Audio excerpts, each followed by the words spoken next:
Hello, Rachel. Hi, Ryan. How are you doing? Good. How are you? Oh, Rachel, it's a new age. We're in some uncharted territories for this podcast. It's been so long. The minefield from the last war? Oh, wow. The mistakes were made. Ancient mistakes. Mm-hmm. One of the first of very many mistakes. Pride. Oh, did you know that's a sin? Mm-hmm. And you can't do sins if you're trying to become a god. Mm-mm. We're YumYumPodcast, the only Australian Babylon 5 podcast in the entire world. That makes us... What, am I wrong? It's just defunct. Sorry. What do you mean? We're the only Australian Babylon 5 podcast in the entire world. Nobody else in the world is doing it. It's just us. We're just a pack of aborigines just trying to figure it out. Oh, that was a line of dialogue used in Thirdspace.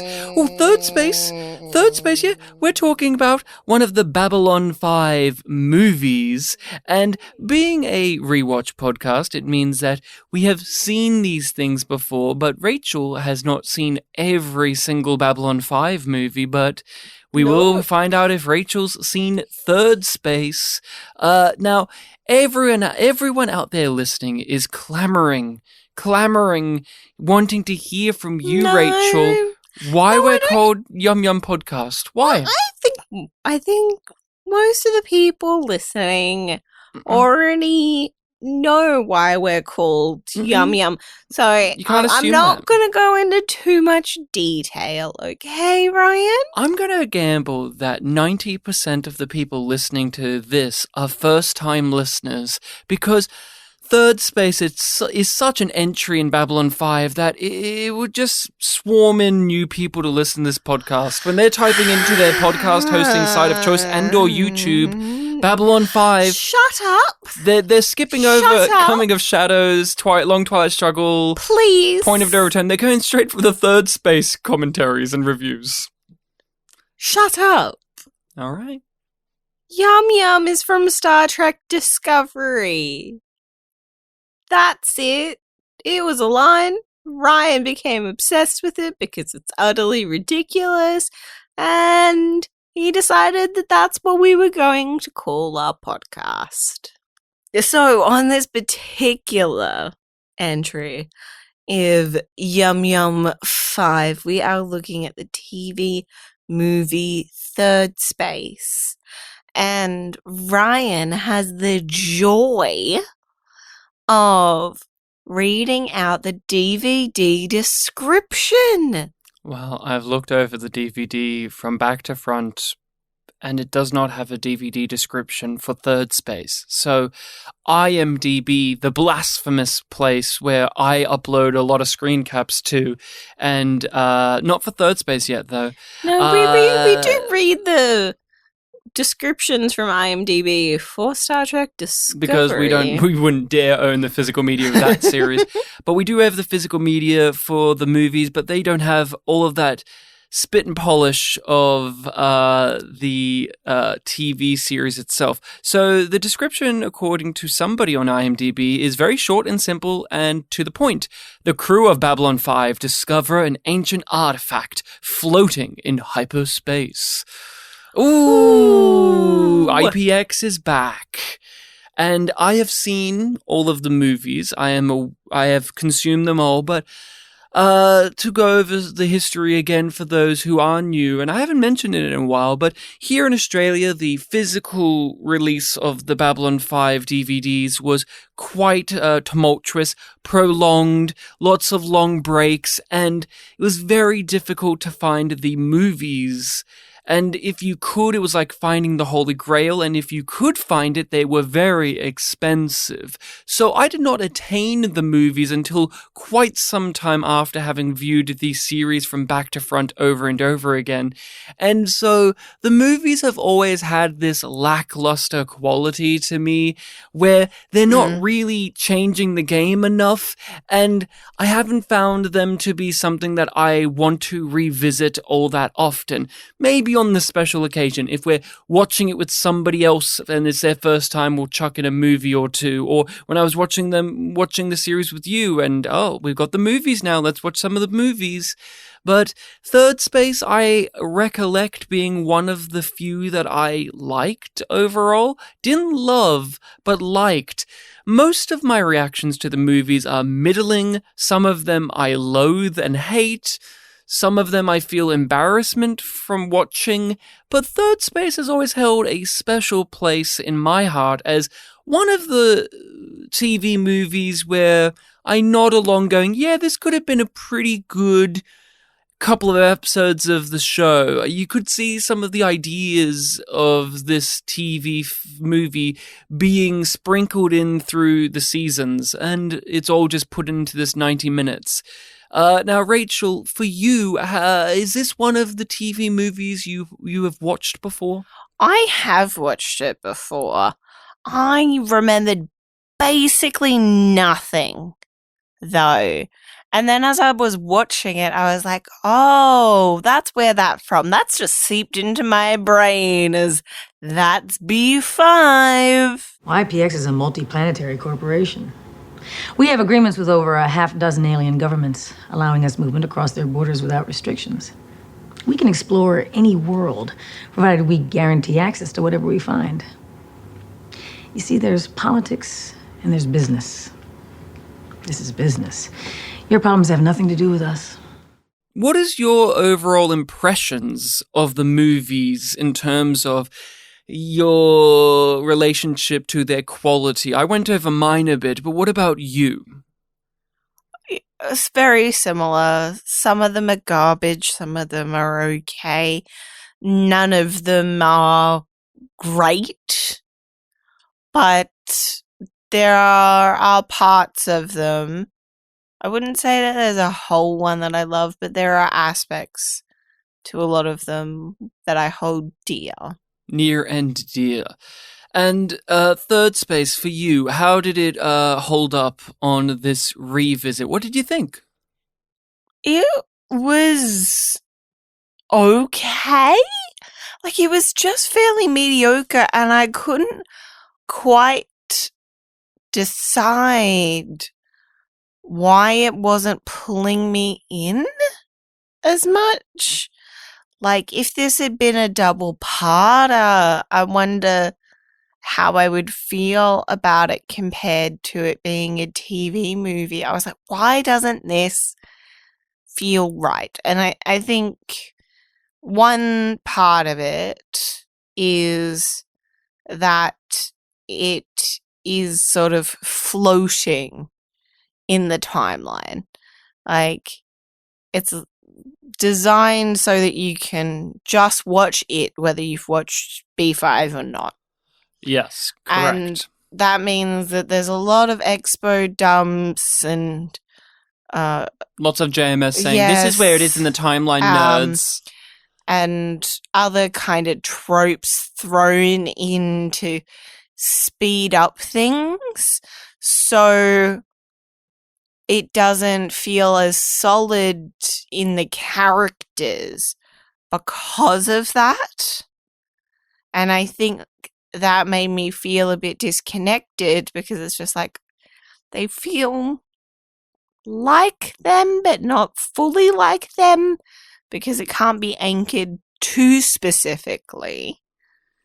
Because you've got to get in new viewers. That's a part of the goal, because I can understand some people scratching their heads at why we're watching this in the order we are, because from my understanding, this was during the TNT years, so season 5. So Babylon 5 was originally going to finish up in season 4 because of the network it was currently on was closing down itself. And then it surprisingly got picked up by another place, TNT. And that came with a whole bunch of things, a deal for some TV movies, eventually the spin-off series Crusade. And so the TV movies are their own thing, and they fit in weirdly if you're ever trying to do a rewatch. And we decided we're going to slot them in certain places that we found in terms of viewing orders online, because in all honesty, the way they were originally aired would be very boring to me, of almost finishing the show and then just chucking in like 3 or 4 movies randomly. And so I was curious also to watch Thirdspace, where it is chronologically speaking in terms of the series. And it has some things that work about it and some things that is noticeable as well about, you can tell that JMS is at a different headspace writing this than where he is in season 4.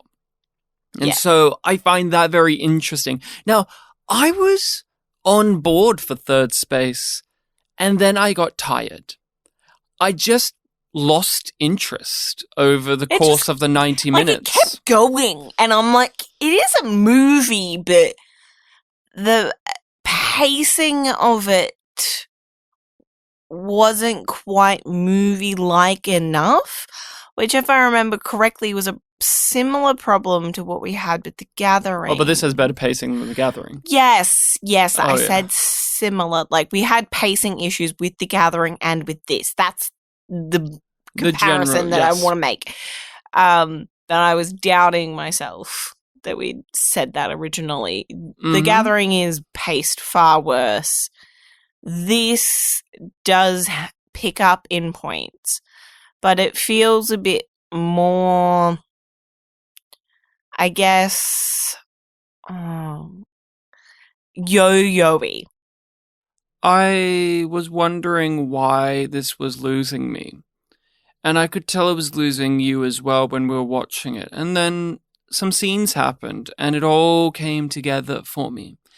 There was a lot of talking, which is usual for Babylon 5, but I was noticing these scenes when they were going through the logistics, the filling in of lore and exposition, and I realized that, it isn't bringing me in on the adventure. And the adventure isn't happening. And I don't mean the adventure needs to be shooty. Adventure can be the character scenes, the adventure can be the momentum. And what this actually had was very un-Babylon 5. Now, I want to just say, though, to counter that, there's a lot of Babylon 5-y stuff that's good in here that we'll get to, but the un-Babylon 5 thing that really smacked me across the face, especially when we're in season 4, is technobabble. Babylon 5 usually doesn't have extremes amount of technobabble.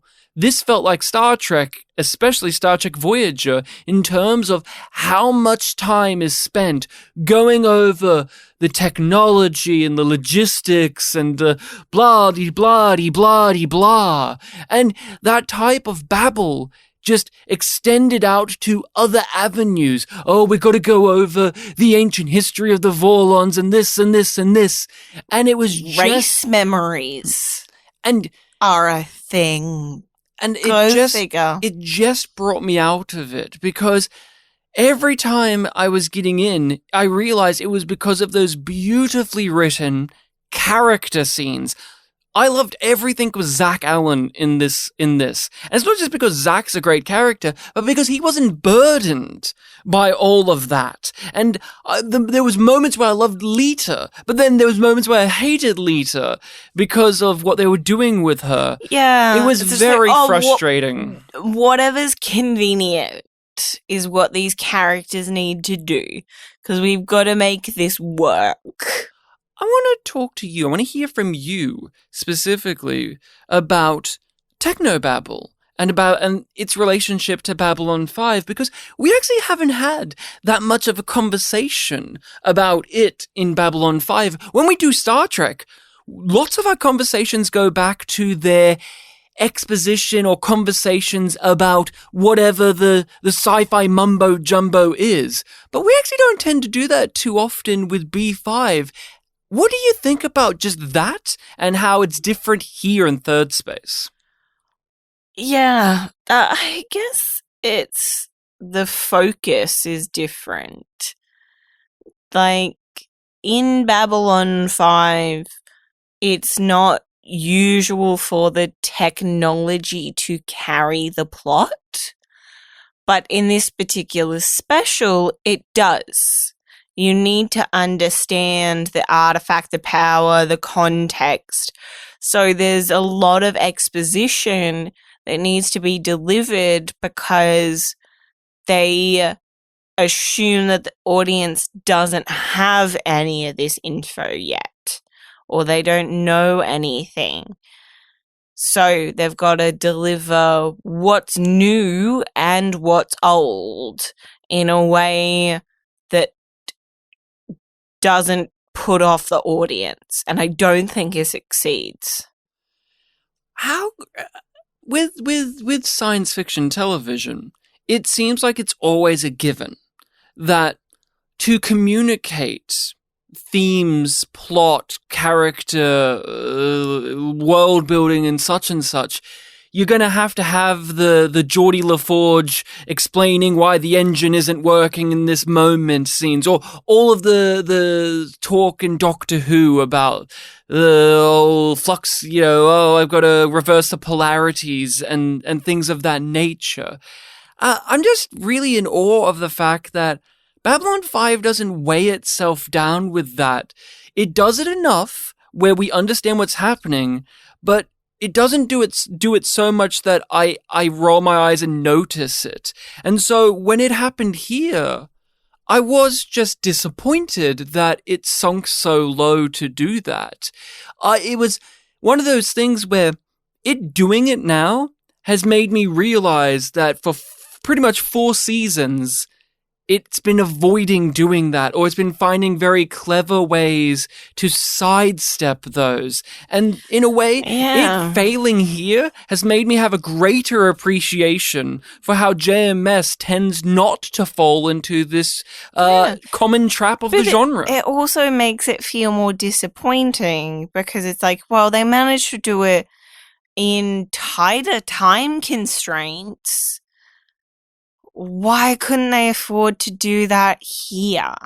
Like, you didn't let me down before, but now you've let me down, so it feels like it's worse in a way, as well as making me appreciate what came before and what we're going to go back to. Why do you think it is that? Why do you think this this special has fallen down that well? Do you have any theories or thoughts on it? I started questioning something during it, and I think that it may play into this. I was asking you, how much of a plan was there for this idea? Because it feels like one that JMS probably had in the original 5-year plan, the show Bible that he developed for fucking ages. Mm-hmm. But one that he was like, that's just maybe in the background. That's for me to know. That, like, the idea of, obviously, the lingering impacts of the shadows and the Vorlons is something that they're set up in the show. That is followed through on in the main series. So the idea of them encountering something that's Vorlon based and to do with their history makes a lot of sense. And JMS having an answer somewhat to is our universe the only reality? Because, and theories as to where jump gates came from as well. But her theory about this being like the first jump gate, well, doesn't even seem true. No. But what you're getting at is this is JMS filling out random pieces of world and lore. Mm-hmm. Yeah. What I think is the key issue here, because there were so many almost dead ends or weird rabbit holes we fell down in Thirdspace that completely ruined the pacing. And although could have been intriguing, could have been spooky in the moment, you stand away from it going, what did that actually add to the story? Like Ivanova having the dream with Via. Yeah. What did that really give us? It's How did it impact inconsequential. Here it is. Padding out time. This is a story where maybe all of this stuff was in JMS's show Bible. Doesn't matter to me if it was or wasn't. But it's clear to me that these ideas were not enough to sustain 90 minutes in their own. Maybe they could have been sustained in 3 or 4 or 5 episodes spread across 2 seasons. But that's different to being condensed all down into a 5-act structure for a TV film. And I know that this is the case in part because the best scene in this is infamous for being a scene created to get it to the movie length because originally it came up short. So the scene with Zach Allen in the tube talking to Lita was a last-second addition. Jeff Conaway managed to learn those lines and get it pretty much in one take. And it's hilarious to know that that was the one added because to me, it's the saving grace of Thirdspace. It's the thing I think about the most. It's the one that I go back to when it comes to the sequences in this feature, in this 90 minutes. And so to me, all of these scenes where they're painstakingly going through this is how everything works and blah, blah, blah, is the common rookie mistake of trying to pad it out because, see, JMS usually would have really detailed character scenes, but that takes time to create. Yeah. You know what's easy? Just action. Not just action. Action, baby. Action. People, just long sequences of people just spookily staring at things. Lots of scenes of just recapping what's happening in the show as well as what's happening in this movie. Just lots of scenes of characters also just standing around, just theorizing about what's happening right now. And of course, the big scenes of here's the explanation of what is happening. Lita Alexander will be the glowing-eyed being that gives us everything we need to know. And that scene will go on and on and on. They are anti-life itself. Older even than we were. Telepathic, all of them. They modify the gate so that it enhances their telepathic impulses. Created an army of our own people willing to die for them. We fought them back, disabled the device, but those of us controlled by their influence dropped it into hyperspace before we could stop them. A thing that I think really would have helped grapple this even more. And I think this is a recurring issue for the TV movies. There's no central focused character. There's no character in specific we're following on this. That happened in The Gathering as well. Sinclair wasn't the main guy in that. He kind of was, but it was a smattering of everyone else as well. And that's fair. It's a pilot. Here, he doesn't have that excuse. Is it Sheridan? Is it Ivanova? Is it Zach? Is it Via? Is it Lita? The DVD has Elizabeth Trent, Sheridan, and Ivanova on it. Mm. So, well, Elizabeth Trent's like the antagonist in a sense. So that's fair. So that's what they were told to put on the cover. So I guess that's what they think the main characters are. It's like, but Zach is really important. I think Zach was more of a lead character in this than Sheridan. Sheridan gets to save the day, though. That's it. Sheridan gets to save the day because he's Johnny Sheridan. Monologues. He gets the monologues, but a lot of his actual moments within Thirdspace is just gruffly saying, "We need this, like this, or else this will happen." And then at the end, he's like, I'll save the day too. Zach, I think, had a lot more character progression during this. He was contending with a lot of things. He was managing it, but also on a personal level, he went through quite a lot during this experience as well. I think Zach would have been an interesting lead character in this story. In fact, I think JMS tied his own hands together by having Sheridan be in it as much as he was, because Sheridan's our main guy. TNT wants you to watch Babylon 5, where Bruce Boxleitner's in it. He's the bankable star. There's a universe where the lead characters of this story are Lita Alexander and Zach Allen and maybe Ivanova, I would say. Those would be the three characters I would focus on the most, but it just doesn't... It almost gets there.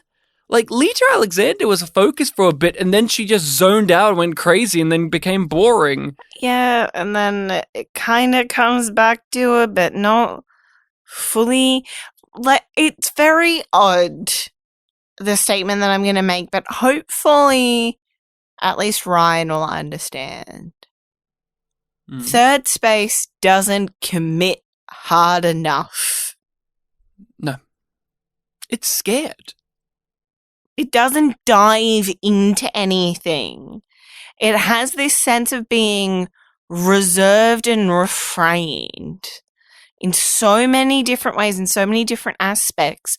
So I started getting into it, and then it's like I hit an invisible wall of like, no, we can't do too much character development.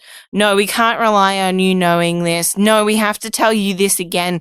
Like, you were getting into the groove of it, and now it's exposition time. And okay, I'm feeling it. I'm getting into it, and then it's like action scene because we need to wake up the audience. It's like, no, that's not what I want right now. The biggest critique I can make negatively on this, and you don't understand this because you haven't seen it, but this type of presentation, in terms of the writing and the visuals at points as well, is very much a precursor of what Crusade was. There was so much of Crusade's DNA in this, more than Babylon 5 to me, and I'm not a fan of Crusade, I don't like it. And it's not all on JMS's part that Crusade failed, but some of his writing from Crusade onwards, whether it was in comic books or television or films, there's just something a little bit off about it. There's just something a little bit corny, way more corny. That was the thing I also noted down, was this was really cheesy. I felt the 90s cheesiness just radiating off of Thirdspace more than Babylon 5 usually has. And I have been one to enjoy cheese, but there was just something about it here that just left a bad taste in my mouth, similar to Crusade. No, I was thinking about Crusade when I was watching this, because I was like, this feels similar to the complaints that Ryan's had about Crusade, of like, it's there, but it's not there, so it's nothing enough that it just makes it annoying rather than interesting. Let's crack open the artifact itself, the thing that Thirdspace is propelled by, this big, giant MacGuffin that everyone's after. We find out the lore that back in the day, the Vorlons got so high and mighty, they thought of themselves as beyond this universe, beyond this region, and so they wanted to break into another dimension, another plane of existence, to become gods even more. And so they made this big, huge jump gate that opens up into a third space, but little did they know that the door opens both ways and things from that dimension can come out here. And these creatures are the ultimate assholes. They're anti-life. And so they are the elitists of thinking that they're the top dog and no other life form in the universe should exist. So they will kill all of the life forms. We have heard of this type of alien race or being in many pieces of media. Just even saying anti-life makes me think of Darkseid from DC with his anti-life equation. And recently we watched Farscape as well, which had the Nabari, not to get confused with Minbari, the Nabari, who were elitists who thought that everyone else in the universe was littler than them and they didn't deserve to exist. Unfortunately, the Nabari plot didn't go anywhere in Farscape, but would have been awesome. And that's the thing. This doesn't go anywhere either. I always think about in Crusade, they make a weird choice of making the Druck, the out and out bad guys, which when we get to those later movies, I'll have plenty of complaints about the Druck being the bad guys in Crusade, but here, I'm like, these could have been the bad guys in Crusade. Somehow they came back. Hey, can you explain to me, there was this weird moment of exposition lore dump where Delenn asks the question that we ask of, oh, well, why can't they make a jump gate thing that opens up to us? And Lita has some line about like, oh, no, you see, we have to have our door open so that they can come in. Why? What does that mean? Did they have a door open for when we came in? Yeah. How did they know that? So They didn't even know that there was another universe out there until the Vorlons came in. The Vorlons basically opened a door and said hello, but like by Lita's logic, they wouldn't have been able to do that. No, my understanding... Sorry, I'll rephrase that. My assumption... Your interpretation. Yes. Was that they are so advanced that they had gotten to the same place as the Vorlons of making these gates, and that whatever thing they have on their side will link up to anything that's the same in other dimensions or other parts of the universe. So it's like I can't even be bothered to think of an analogy. It's just very murky, isn't it? Mm-hmm. Also, like, because we can't go through there and destroy it on their end, so it has to be enough to say that we need to destroy ours and that they can't build another one and get through on their own. It was a very sneaky, sleazy line from Lita to basically allow it that John, you can blow up R1 and this will never happen again, okay? Mm-hmm. Well, also, how old is this gate? Because the archaeologists found out that it had like carbon dating back to a million years. But then Lita said it happened a couple of centuries ago. And then another comment said a few thousand years ago. So when did this incident happen? Like, I could not keep a track because the thing is, no matter what, that period of time, you're telling me this elite race never figured out technology to keep breaking through, and it seems like they treat it like they're never going to figure it out, which, or if they do, it will be a dark day on us all. Ooh. I like the idea, look, for all of the messiness of it, I like this notion that there is an even more powerful, more arsehole-y race in another dimension. Yeah, but I like that too. Does Babylon 5 need that? That's the thing. Does Babylon 5 need that? Do they need a Terran Empire? No. And it's not even a Terran Empire. Do they need, after they've entered the third age of mankind, to be told, actually, there's another evil old race that could kill us all, that want to blow up whole civilizations? It was very hilarious when the Vorlon memory thing inside Lita was sorrowfully saying, like, these guys are bad. They want to destroy thousands of civilizations. I mean, you guys were doing that too. I mean, you literally were just doing that. There was no comment on that irony there. No. Unless that was one of the many mistakes the Forlorns made. Well, the many. it was about their pride, but what isn't about their pride? One mistake. One mistake out of so many others. I like the archaeology team. I thought they were very good.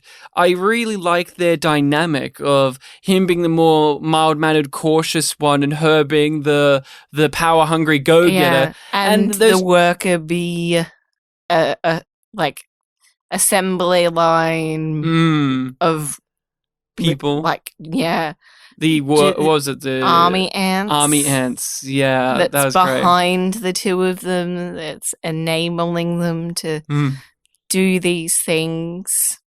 There were many great conversations and themes hit upon when those characters were involved in the story. I adored the conversation about how IPX can do everything and how they do it, but it's not just the logistics, but more the sentiment of business is more important than politics.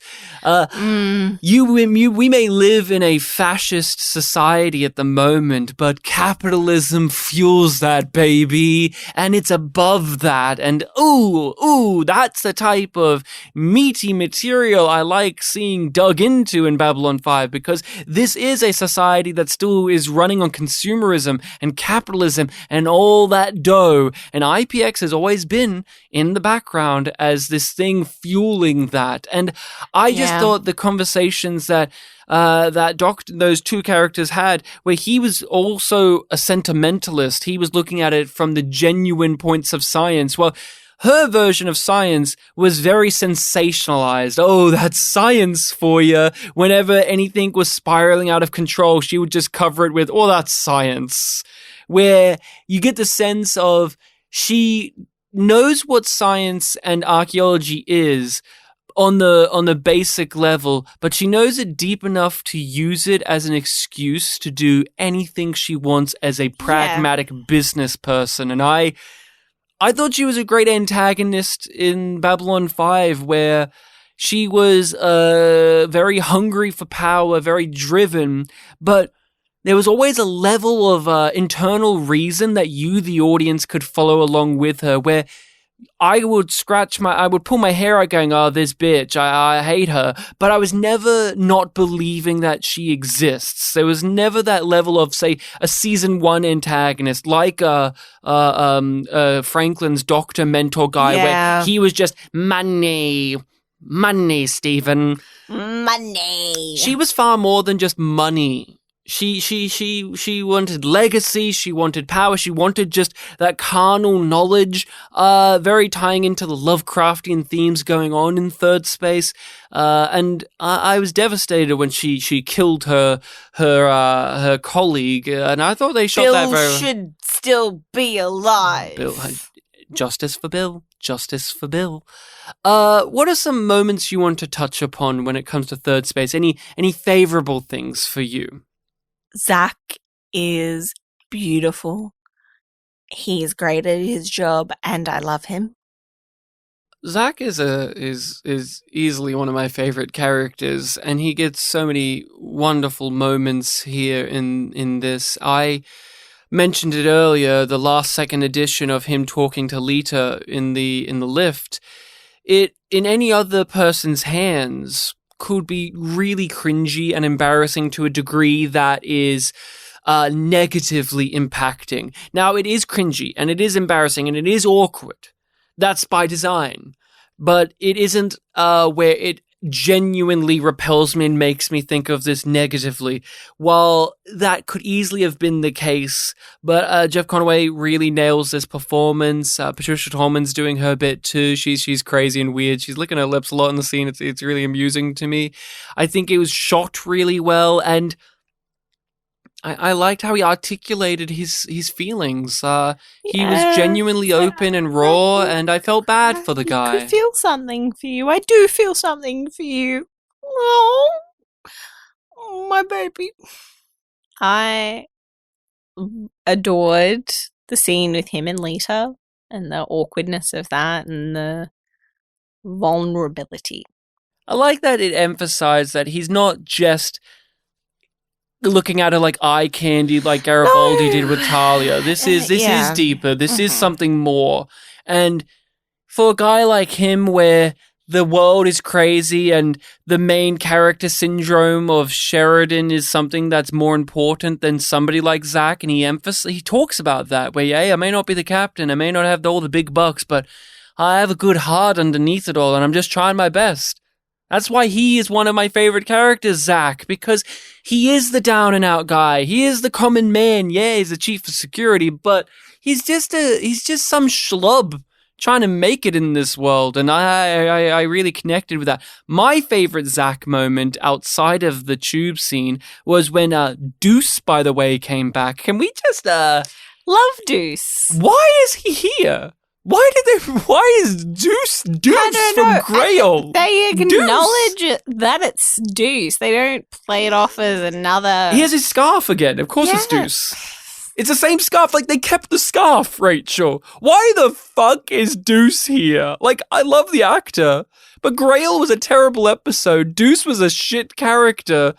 It didn't need to be Deuce. It could have been literally anyone, but they made the call to get him. So strange, but he is very important to the Zach scene I love, where Deuce is doing the Lovecraftian weird thing where he's talking about cities that you haven't seen and all of this mystical crap. Mumbo jumbo, and he's doing the thing where it's supposed to be creepy. And I'm not a Lovecraftian person. I never find any of that stuff genuinely unsettling or creepy. I find it very... let's be generous and say dull. It does not tingle me in any way. And so when he's doing that, I'm just sitting there going, oh, okay. And then it cut instantly to Zach Allen just very, very brashly dismissing all of this, being, all right, I've heard enough. And I cheered so loud. Jeff Conaway just hit that line delivery perfect. He nailed that. It's one of my favorite Zach moments I've ever seen in all of Babylon 5.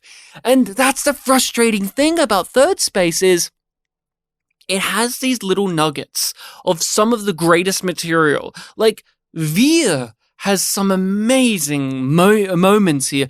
There was that sequence that you really liked, and you were saying to me when you were watching this, oh, I have seen Thirdspace. I'm remembering some of it now. And then Veer said a line, and you looked at me, and your jaw was open, and you were just like, oh, I didn't realize that amazing Veer line was in Thirdspace. Yeah. You've only seen Thirdspace once before this, and yet the line that stuck with you was... The others, they don't trust anyone, especially when it comes to money. Would you like me to speak to them? No. It's not the speaking that's the problem. It's the listening. He is saying that it doesn't matter who says it. They are not going to listen to it because they don't trust anybody else. And we see how that spirals out during the episode, especially when people are telepathically controlled. But even outside of that, people who aren't telepathically controlled are losing it too. Zach and Franklin are snapping at each other, and neither of them are mentally controlled. They've just really reached their end with it. They're stressed out. There's overwhelmed. Stressed. But Veer has some amazing moments. He's horny in this. I loved when he talked to Ivanova. Again, though, what did any of that have to do with the rest of it? Why did Ivanova have any of the nightmare vision stuff, honestly? It didn't really help contribute to much. No. Again, it didn't go fully in. It didn't dive in. There's a version of this where that stuff would have been given more to Lita, to help flesh Lita's time out so she isn't just writing crazy shit on the walls, which, by the way, stop doing that. I hate that. I hate that. You do. Oh, I'm crazy. I'm writing on the walls and the floor. Ooh, shut up. I hated it in Dark City when I was a kid, and I hate it now. It's just so goddamn cheesy, man. And if you're going to do it, make her do it with her own blood or something, go full ham. if you're gonna go there, go full ham, go all the way or not at all. Any other moments that you really enjoyed here? I think Delenn and John had some genuinely great attention flirting. to detail with the Zach scene before we do move on, which was the way that Zach held the debriefing about the increase of violence. So there's one human security guard, there's a couple of non behind him and some other humans.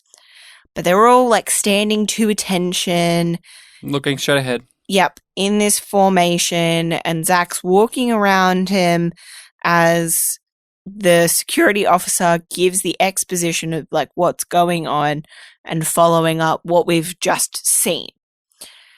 And he doesn't look at Zach. He stays in place, at attention, following procedures, following protocol. And Zach's not mirroring that. He's very casual in how he's walking around and in command. His stance. Yeah. So he doesn't need, he's the one in charge. So he gets to move where he wants because he's in control of the situation. He's in command and owning that.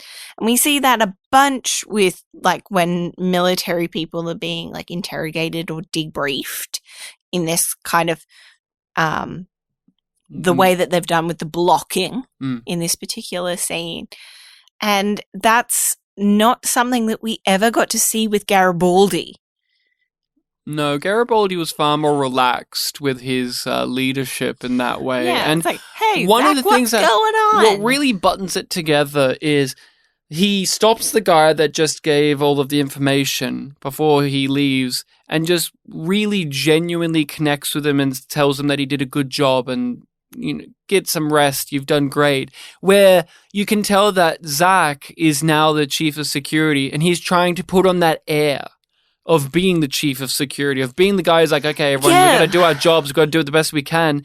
But he is still a common guy and he's going to connect with him as a fellow security person. And that's what makes Zach such a better character than Garibaldi in this role. Zach doesn't want the responsibility, but when given it, he's going to do his best, but he doesn't get power mad with it. Like when him and Franklin are snapping at each other. He does his job. When him and Franklin are snapping at each other, it's not the same as when Franklin and Garibaldi snap at each other. No. It's very different, and it's a subtle touch of writing and acting. When it comes to some brilliant writing and acting, I thought Delenn and John had some wowzer, smoochy, cutesy flirting scenes. Some of my favorite flirting scenes were in this. I really like that whole bit about John's little eyes and how they light up and they say, mine, mine, mine. And that was sweet. Or when John was left floating in space at the end and it's not funny, Delenn. It's not funny. Don't you laugh. In all due time. And she's like, it is funny, John. It is funny. It's left there. Their chemistry, even when they're not physically in the same set together, is just, it's magnetic. And that's what makes the plot of this so trite to me. And we've actually mentioned this about, especially in season 3 and season 2 of B5, a lot of the plots of episodes are standard science fiction stories. They're not the most mind-shattering. Sometimes Star Trek would have some really wowza sci-fi episodes, but Babylon 5 has more impressive character-based scenes that elevate all of the sci-fi-ness, and that's what I wish Thirdspace embraced more of. Embraced more of the flirting. Embraced more of Zach Allen stuff. Or Veer. Go all in.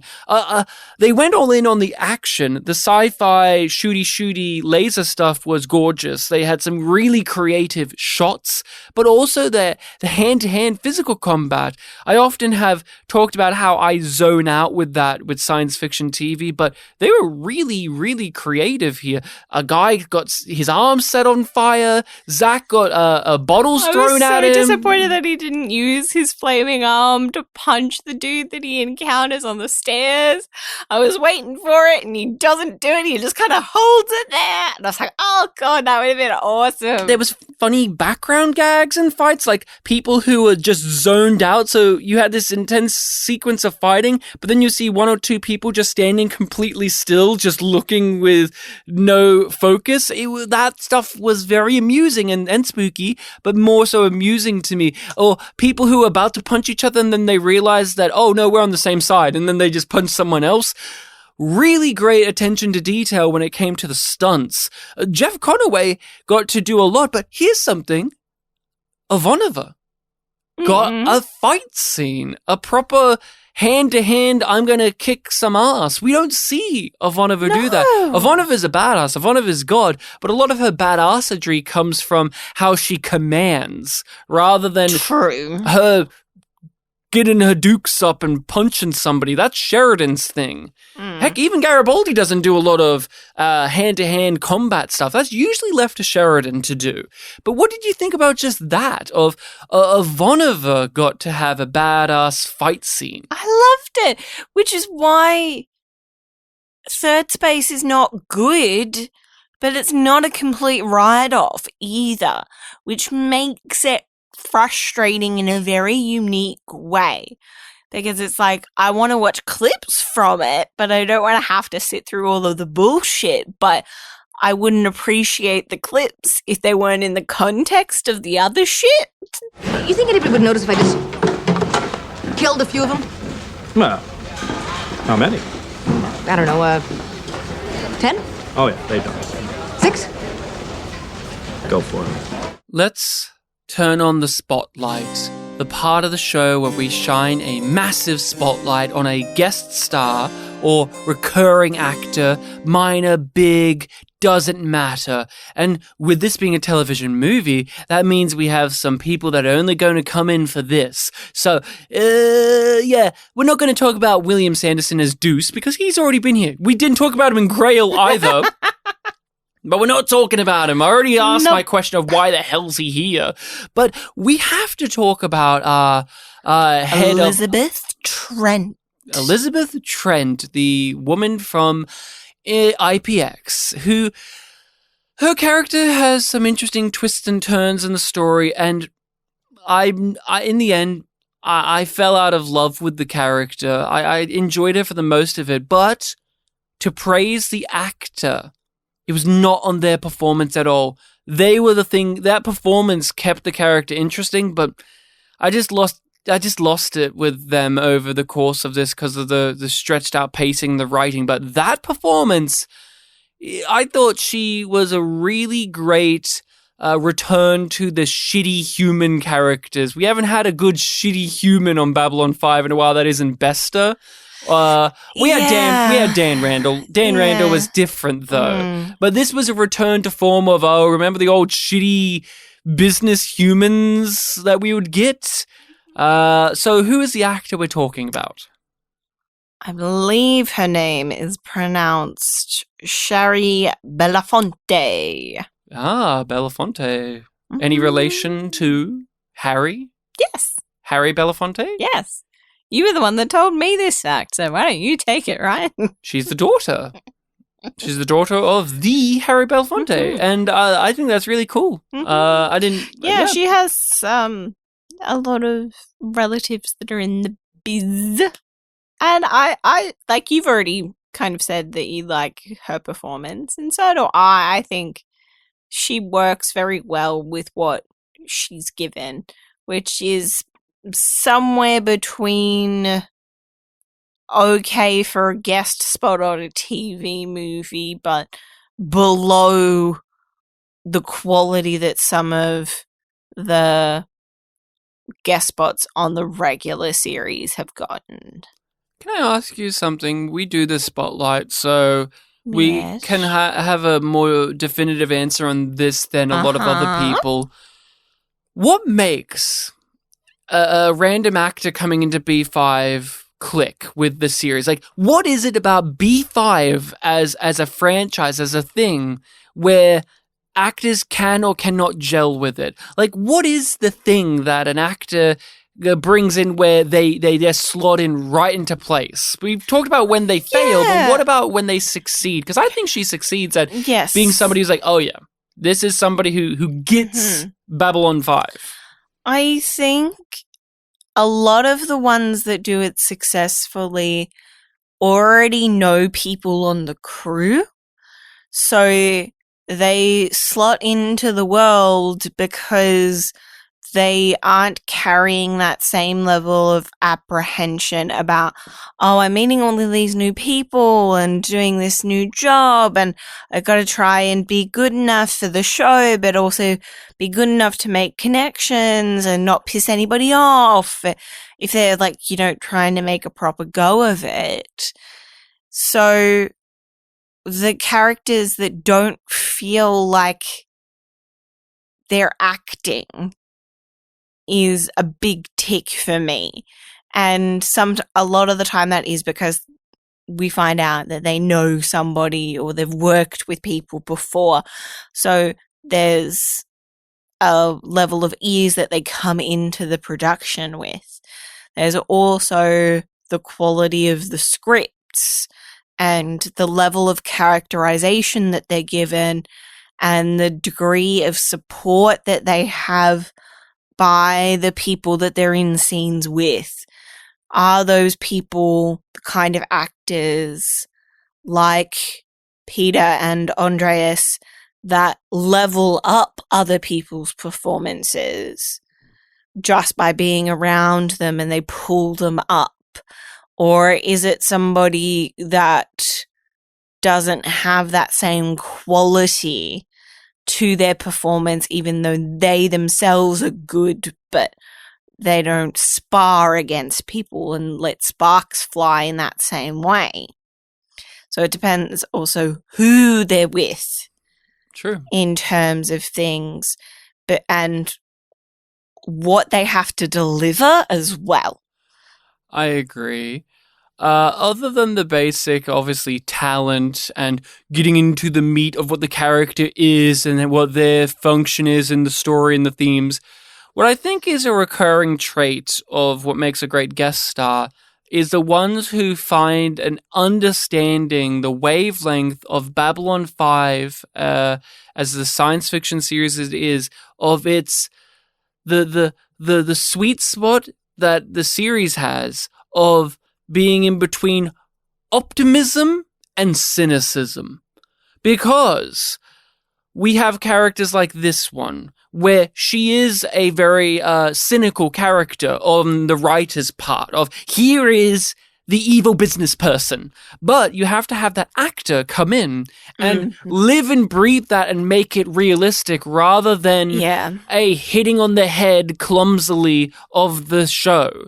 And the hopefulness, the optimism, because she has an arc, the character. But even outside of that, there's so many characters and so many actors, whether they play good guys or bad guys, where they just find that harmony of how Babylon 5, for what it is a show with a deep amount of cynicism and a deep amount of optimism. So you have actors like John Vickery, who plays Naroon, where he can just flick between both of those things so well. And I think this actress really found a balance of that, where she wasn't just, I'm evil, sleazy, business. No, there was more to it than that. And you could read certain things into it, like her level of frustration and where she is, her excitement about getting her name in the textbooks, but her cynicism about it, because it's just like, for 1,000 years. So it's like the time limit's placed on it. And just being aware of how things work. So, have you seen this particular performer in any other show or movie by any chance? I have not. No. She's in a bunch of things, but none of which I've really encountered. Oh, yeah, I know that, but I don't know if I've seen that episode. She's still working as well. Yeah, she does a lot of one-off TV spots, live action, and some voice work as well. She has a great voice. So she's known for Hotel, 1983, Plastic Daydream 2018, and Primrose Lane 2015, according to IMDb. And then it also lists her ex-husband and her current husband. There you go. So you have not seen her in anything in particular? No. But I did find some interesting stuff. Well, yeah. Not as interesting as our last guess. Not as interesting as Jeff Griggs. No one ever will be, I doubt. No, I found out that, like, her first credit is listed on a bunch of lost media websites. Really? Yeah. Okay, give me the goss. She was in an episode of ABC Weekend Specials. And this was when she was about 25 that she was in this. And she was in the second part of The Big Hex of Little Lulu. Okay. And Little Lulu is this comic strip that was very popular. Yeah. And, like, because... so ABC Weekend Specials focused in on bringing classic children's literature to the screen. Yes. I'm familiar with this, actually, yeah. Okay. Yeah. It's the know-it-all. Not the specific thing. Yeah. But unfortunately, IMDb doesn't have any character name for her. But, yeah, so it's been lost because it only aired twice, its initial airing and once after, because the ownership of Little Lulu was in so many different places that they couldn't keep it. They couldn't keep it, and they couldn't show it again, and they couldn't print it because of the issue of the copyright stuff. Babylon 5 is also known for its weird copyright stuff. JMS has all of the copyright, or all of the stuff for the movie rights, but he doesn't have the TV show rights, yeah? So that's why, say, the Babylon 5 series can be available and streaming more easily, but the movies are a pain in the ass. So, or sometimes it's the opposite way around. Yeah. I love looking into the weird copyright ownership holdings of these properties and shows, and even weird obscure things like this, because we like to think in this age of the internet that nothing can be lost media now, but there's so many shows over the past decade, let alone things from back then, and that you cannot find. Stuff that was originally aired on the BBC. Oh, well, they burned their things, Yes. yeah. That's different. They burned it or reused stock, whatever. Taped over it, yeah. That's Australia, we tape over it. Yes. And then the other thing that I noted down was just a title that made me smile. Okay. Confessions of a Teenage Jesus Jerk. Okay. That's something she starred in? Yep. That's it. That was What's in the her plot? credits. What's the plot? Is she the Jesus jerk? No. She didn't confess then. Oh, well. I love finding these random pieces of work that these actors are in, and they have these ludicrous titles. And I try to imagine not only what it is, but this actor being in it. Okay. Giving the performance from the Babylon 5. I'm looking at the plot summary. Thank you. It's a period piece. Yes, what period? I want you to guess. Is it actually Jesus times? Mm-mm. 18th century? No, it's American. Civil War? Mm-mm. Oh, Depression? Mm-mm. 50s? Mm-mm. How close am I? You're getting closer moving. Is it the 60s? No. No. That's Reagan years. Oh, is that period from when it came out? Yeah, because it came out in 2017. Oh, this is recent. Yeah. Oh. A teenage boy coming of age during the Reagan years discovers that he really enjoys many pleasurable things. Mm-hmm. I kind of gathered as soon as Reagan came up on Jesus, I'm like, I reckon this is going to be about being gay, right? That are frowned upon by his family and their religion. And Reagan. Definitely Reagan, too. It's got a whopping 735 ratings on IMDb. Ooh, and it's a 10 out of 10, right? 5.9 out of 10. Oh, no, out of 10. Oh, well. I'll make sure to give that a watch at some point. I'm at Jehovah's place of worship. I'm on holy ground, and I'm thinking of breasts. What is wrong with me? Are we good to rate on our scale of Yum being bad and Yum Yum being good? Thirdspace. What on the Yum Yum scale do we give it? It's a yum from me. It's a yum from me. Who in this episode would have said Yum Yum, by the way? Oh, yeah, we didn't do that. Who in this TV film would have said Yum Yum? I have a person in mind, but I'm curious if there's anyone that's jumping for you. Deuce. Damn, I didn't even have Deuce on my list. I was too busy okay. thinking, why is he here? Mine was Veer. Yeah. Veer in all forms. He was veering it up, but you know what? Let's give it to Deuce. He's not going to come back and get it ever again. This is his last time. Why is he here? Why? Oh, Deuce. At least we got him, I guess. Deuce. Like a Ryan. poo. Deuce. I have a bonus for you. I love bonuses. You're We're raising the price. Yes, we are. I'm getting a bonus. Yay. I'm getting paid more. getting a bonus description of Thirdspace. Ooh, please feed me 'Cause more Thirdspace. Our DVDs don't have descriptions. But somebody else's does. I believe this may be from actually a VHS. Even better. Though there are multiple versions of like VHS / older DVD collector edition things that have different ones. But this is the one that I think matches the vibe of our traditional DVD descriptions that are obviously written by JMS, of course. Once the artifact came into contact with Babylon 5, there was no stopping the chain of events that unfolded.